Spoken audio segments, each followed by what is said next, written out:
गुरुर्ब्रह्मा गुरुर्विष्णु गुरुदेवो महेश्वर गुरु साक्षात् परम ब्रह्म तस्मै श्री गुरुवे नमः। ओम नमो ब्रह्म दिव्यो ब्रह्म विद्या संप्रदाय कृतभ्यो वंश ऋषिभ्यो महद्भ्यो नमो गुरुभ्यः। सर्वपल्वरहितः प्रज्ञानघनः तद्गर्थो ब्रह्मेवामस्मि।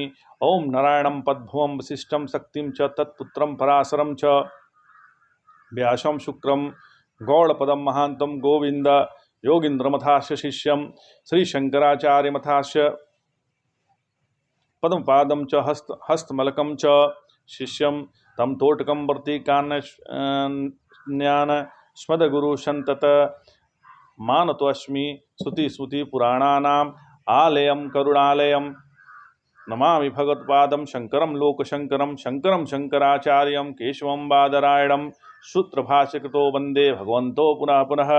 ईश्वरो गुरुरात्मेति मूर्तिभेदि विभागिने व्योमव्याप्ताय देहाय दक्षिणामूर्तये नमः।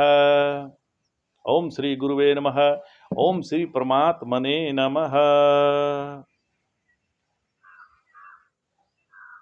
हम लोग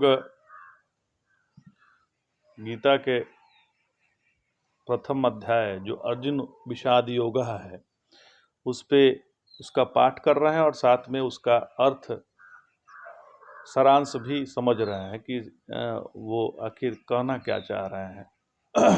देखिए, थोड़ा सा आज का वीडियो थोड़ा बड़ा होगा, लेकिन बहुत ही समझना जरूरी है कि आखिर हम लोग गीता का अध्ययन क्यों करना चाह रहे हैं, इसका मतलब प्रयोजन क्या है। भगवान श्री कृष्ण ने अर्जुन के रथ पर सारथी रूप से एक हाथ में घोड़ों की लगाम पकड़ी हुई है, बागडोर संभाली हुई है, और चाबुक भी पकड़ी हुई है एक ही हाथ में। इसका अर्थ है कि उनके एक हाथ में पूरा शासन है और उनका दूसरा हाथ ज्ञान मुद्रा में है। तात्पर्य यह है कि ज्ञान और शासन ये दोनों तो हैं भगवान के हाथों में, और स्वयं भगवान है प्रपन्न परिजात, उदार शिरोमणि। उनसे बड़ा कोई उदार नहीं है। बताइए, भगवान हो के सारथी बनना स्वीकार कर लिए। अच्छा, उनमें किसी प्रकार का कार्पण्य दोष नहीं है। यह ईश्वर का लक्षण है। वह परम उदार है। अच्छा, ज्ञान भी दे रहे हैं और शासन की बागडोर अपने हाथ में लिए हुए हैं। उन्होंने इस गीता रूपी अमृत का दोहन किया। जरा ध्यान दीजिए, पार्थ सारथी प्रपन्न परिजात है और भगवान जिसके एक हाथ में घोड़ों की बागडोर और चाबुक भी है और दूसरे हाथ में ज्ञान की मुद्रा है। यह जो हम लोग चित्र देखते हैं, इसमें घोड़े को सारथी बने हुए हैं भगवान, तो जिस हाथ में उन्होंने लगाम पकड़ा उसी हाथ में वो चाबुक भी लिए हुए हैं और दूसरा जो है हाथ जो है ज्ञान की मुद्रा में है। अब तीन बात गीता में आनी चाहिए। शरणागत वत्सल भगवान है, प्रपन्न परिजात, और अर्जुन प्रपन्न है और भगवान परिजात अर्थात कल्प वृक्ष। परिजात का प्रजात वृक्ष मतलब कल्प वृक्ष है। अर्जुन रूप प्रपन्न के लिए उनसे जो चाहो सो मिलेगा। अर्जुन यदि कुछ भी मांग दे भगवान से, वो भगवान वहां पे देने के लिए तैयार है। मन का नियंत्रण, इंद्रियों का शासन उनके हाथ में है। मन का नियंत्रण, मन क्या है? लगाम मन है, और इंद्रिय घोड़े हैं। मन रूपी लगाम से लगाम को पकड़े हुए हैं, माने मन को ही पकड़े हुए हैं भगवान, और इंद्रिय घोड़े हैं। तो उनकी इंद्रियों का जो है बैलेंस इनके हाथों में है। मन से ही इंद्रियां वो प्रकट होती हैं। मन न रहे तो इंद्रियों का कोई कार्य नहीं रह जाएगा।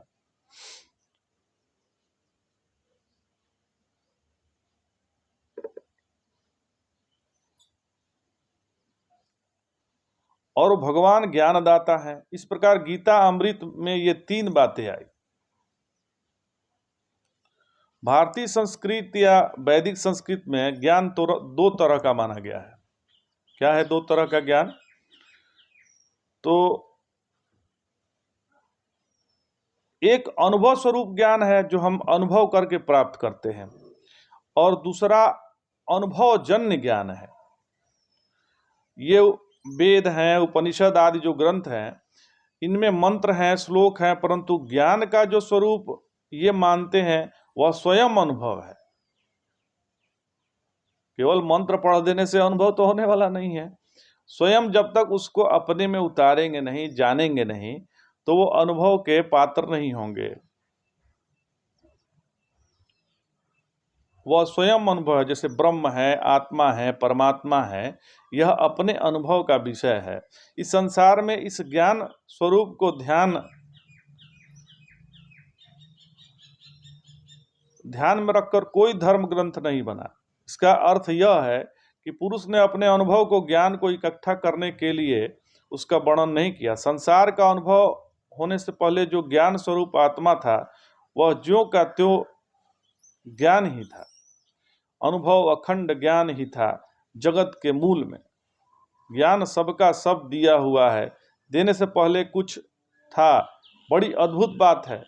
ज्ञान का सृष्टा ईश्वर भी नहीं होता। यदि हम माने कि ईश्वर ज्ञान बनाया, तो प्रश्न उठता है कि ईश्वर ज्ञान कैसे बनाया। हमारे मन में ऐसा आ जाए कि ईश्वर ज्ञान की रचना करता है, तो ये भी प्रश्न उठ सकता है कि ईश्वर ज्ञान कैसे बना सकता है।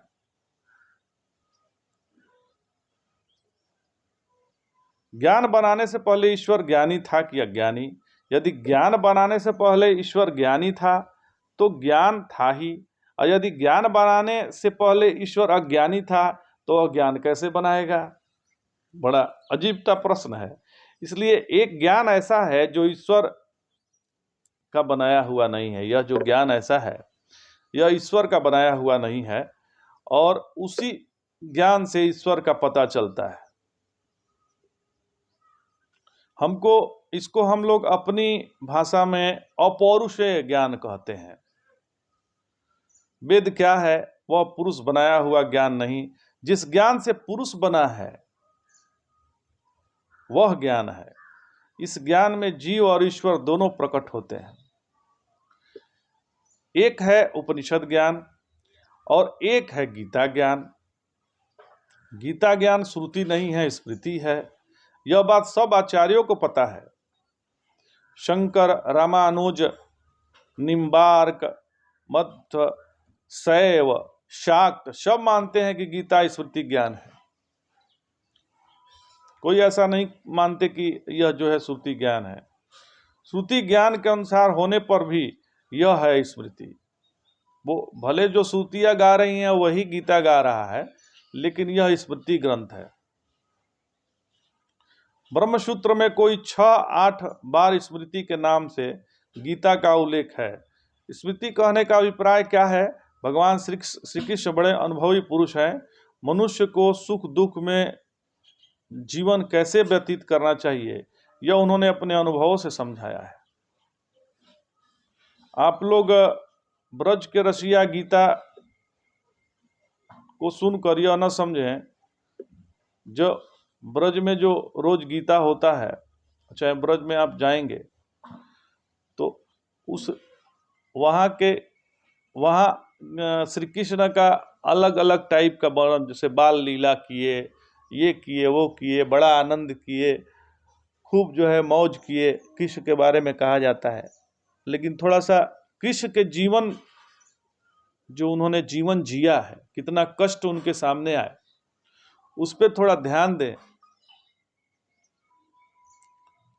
तो उनका संघर्षों का बड़ा तगड़ा अनुभव है। श्री कृष्ण को पैदा होने के पहले उनके माँ बाप को जेल में डाल दिया गया। सोचिए, 6 भाई मर चुके थे, 6 भाई को कंस ने मार दिया। पैदा होते ही उन्हें पराया घर में जाना पड़ा। देवकी के पुत्र थे, जाना पड़ा यशोदा के, वहां बनना पड़ा यशोदा का पुत्र। संपन्न घराने पर बालक होने पर भी, बहुत संपन्न घर के थे, लेकिन उस घर के भी बालक होने पर भी उनको दर दर भटकना पड़ा, गाय को चराकर अपना जीवन व्यतीत करना पड़ा, उन्हें जहर भी खाना पड़ा, पीना भी पड़ा।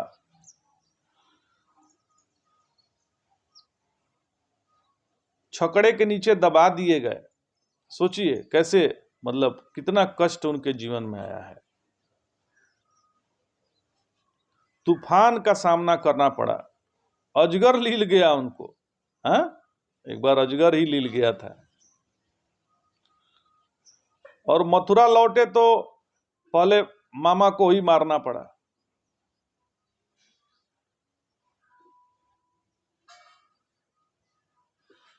मामा के मारने के बाद 17 बार दुर्ग का युद्ध करना पड़ा।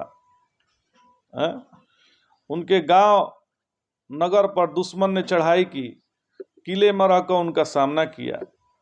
यही नहीं, हमेशा जीतते ही रहे, शत्रु के सामने उनको भागना भी पड़ा। हमेशा नहीं जीते हैं, वो हारे भी हैं। गुफा में जाकर छिपना पड़ा। आप लोगों ने तो श्री कृष्ण का चरित्र पढ़ा ही है, वे भगवान हैं, यह दूसरी बात है।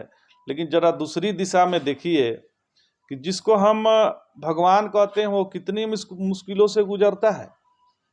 उतना कष्ट यदि हमारे जीवन में आ जाए, अब सोचिए, जिसके जीवित रहते ही पूरा पुत्र पौत्र की मतलब मौत हो गई, उसके बाद इनकी मृत्यु हुई है। कितना कष्ट जीवन रहा श्री कृष्ण का, लेकिन जब भी देखिए मुस्कुरा ही रहे हैं। महाभारत में वर्णन आता है कि जब जरासंध ने मथुरा पर 18वीं बार चढ़ाई की, तब श्री कृष्ण मथुरा छोड़कर भागे थे। जीवन में कभी कभी ऐसा अवसर आता है कि आदमी को अपना जन्मभूमि छोड़नी पड़ती है, गांव छोड़ना पड़ता है। अच्छा, उसमें वर्णन है कि भागते समय श्री कृष्ण बलराम के पैरों में जूते नहीं थे, खड़ाहू भी नहीं थी, दोनों एक एक धोती पहने हुए भागे थे और भागते हुए ऋषियों के आश्रम में जा जाकर सत्संग करते और प्रसाद पाते। एक पहाड़ पर चढ़े तो वहां भी उन्हें घेर कर आग लगा दिया। किसी तरह आग की लपटों से बचकर निकले तो समुद्र में जाकर अपना नगर बसाया। अच्छा, बुआ जो हैं, बुआ के 5 बच्चे घर से निकाल दिए गए। ये पांडव, बुआ के 5 बच्चे थे, उनको घर से ही निकाल दिए गए। राजा थे तो क्या हुआ, उन्हें अपनी बहन सुभद्रा का अपहरण करवाना पड़ा। बाल बच्चे सबके सब उनके सामने लड़ लड़ के मर गए।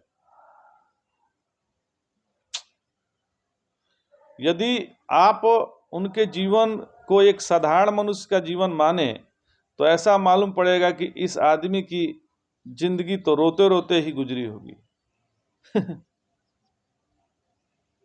सचमुच श्री कृष्ण के जीवन में दुख के निमित्तों की कमी नहीं थी। वे दिन रात विलाप कर सकते थे कि हाय हाय हमारा तो सब कुछ चौपट हो गया, परंतु उनके जीवन की विशेषता है कि उन्होंने कभी शोक नहीं किया। इससे हमें सीखना चाहिए। सीखना यह है कि ये शोक करने से कोई फायदा नहीं है। जीवन में कितना भी कष्ट आ जाए, हम उस कष्ट से भी उबर कर अपने को आनंदित महसूस करें और भगवान का नाम न छूटे। अब जरा यह अनुभव करें कि श्री कृष्ण हम लोगों का क्या दिया है।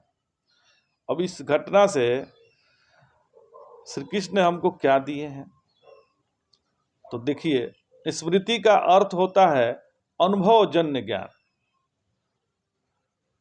यह स्मरण की पहले जब ऐसी घटना घटी तब मैंने उसका सामना कैसे किया।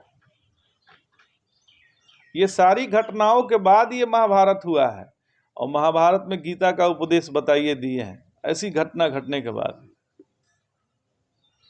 जिस प्रकार कोई रजिस्टर बना लें कि अमुक रोग आने पर मैं अमुक दवा ली, और अमुक समस्या आने पर अमुक समाधान किया। उसी प्रकार गीता भगवान श्री कृष्ण ने जीवन की पोथी है, रजिस्टर है। इसमें उन्होंने जो संसार के सब धर्मों से विचित्र बात कही है कि मैं केवल उसी की तरफ अपना ध्यान आकृष्ट करता हूँ। किसी के मजहब के किताब में बुद्धि के लिए कोई स्थान नहीं है।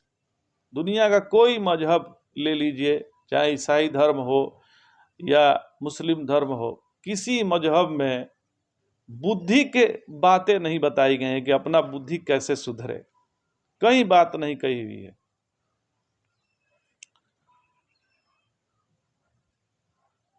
उदाहरण के लिए मनुस्मृति ले लीजिए। धर्मात्मा लोग कहते हैं कि मनुस्मृति में लिखा हुआ है, इसलिए आपको ऐसा करना चाहिए। एकादशी ही व्रत क्यों रखा जाए, दशमी को ही क्यों ना रखा जाए? तो ऐसे पूछने पे पंडित जी लोग कहते हैं कि देखिए ये हमारे धर्म ग्रंथों में लिखा हुआ है, इसमें छेड़छाड़ नहीं किया जा सकता है। ऐसा है ना कि जो धर्म ग्रंथ कह दिए कि नहीं भाई एकादशी को ही व्रत होना चाहिए, तो वो एकादशी को ही होगा। तो कुरान शरीफ हो या बाइबल, इस बात पे जानबूझकर बड़ी समझदारी से कह रहा हूं कि मैंने कुरान शरीफ पढ़ी है और बाइबिल भी पढ़ी है। गुरु ग्रंथ साहब को भी मैंने देख लिया। एक मेरा मित्र जो है वो सिख था, उससे मैंने गुरु ग्रंथ साहब भी मैंने पढ़ा था। अपने जो भारतीय संस्कृत के ग्रंथ हैं उनको तो गिनना ही कठिन है। गीता का कहना है कि तुम्हारे जीवन में कैसी भी परिस्थिति क्यों ना आ जाए, अपनी बुद्धि को डांवाडोल मत करो। मतलब हमारी बुद्धि सही दिशा में रहे। बुद्धि जिसका आदर गीता में है, उतना आदर संसार के किसी भी ग्रंथ में नहीं है। बुद्धि का आदर किया है गीता ने, क्योंकि जिसकी बुद्धि सुधर गई उसका सब सुधर गया महाराज। अच्छा, ये सब तो बातें होती रहेंगी, बहुत लंबा विषय है। हम लोग अपने गीता पाठ पे आते हैं। 39वें और 40वें और 41वें आज पाठ है, उसको शुरू करते हैं। तो अर्जुन कहते हैं, कथम न गेमस्माभिः पापादस्मा निवर्तितुम कुलक्षय कृतं दोषम प्रपश्यद्भिर्जनार्दन। तथापि हे जनार्दन, कुलनाश से होने वाले दोष को देखने वाले हम लोग इस पाप से बचने का विचार क्यों नहीं करना चाहिए? ये जो पाप होने वाला है, जिसमें अपने ही मारे जाएंगे, कुल का नाश हो जाएगा, तो ये नाश न हो इस पे क्यों ना हम विचार करें। ऐसा अर्जुन का फिर आगे कह रहे हैं, कुल क्षये प्रणश्यन्ति कुल धर्माः सनातनाः धर्मे नष्टे कुलम कृष्ण मधर्मो भी भवत्युत। कुल नाश होने पे कुल के सनातन परंपरा का मतलब धर्म नष्ट हो जाता है, और धर्म नाश होने पर संपूर्ण कुल को अधर्म दबा लेता है। फिर इसके आगे क्या होता है, अधर्माभिभवात् कृष्ण प्रदुष्यन्ति कुल स्त्रियः स्त्रीषु दृष्टासु बाणेय जायते वर्णशंकरः। उन्होंने कह रहे हैं कि हे श्री कृष्ण, अधर्म से दब जाने पर कुल की स्त्रियां दूषित हो जाती हैं। भाई जितने लोग मरेंगे तो बड़ी तादाद में विधवा वहां औरतें हो जाती हैं। और हे वृषनंदन, स्त्रियों के दूषित होने पे वर्णशंकर संतान उत्पन्न होती है। स्त्रियां यदि दूषित हो गई तो वो कुल के मंगल करने वाले संतान उत्पन्न नहीं होंगे। उनसे जो है संतान जो उत्पन्न होंगे वो वर्णशंकर उत्पन्न होंगे। ऐसा श्री अर्जुन जो है भगवान से कह रहे हैं। अच्छा, आज इतना ही। जय शंकर।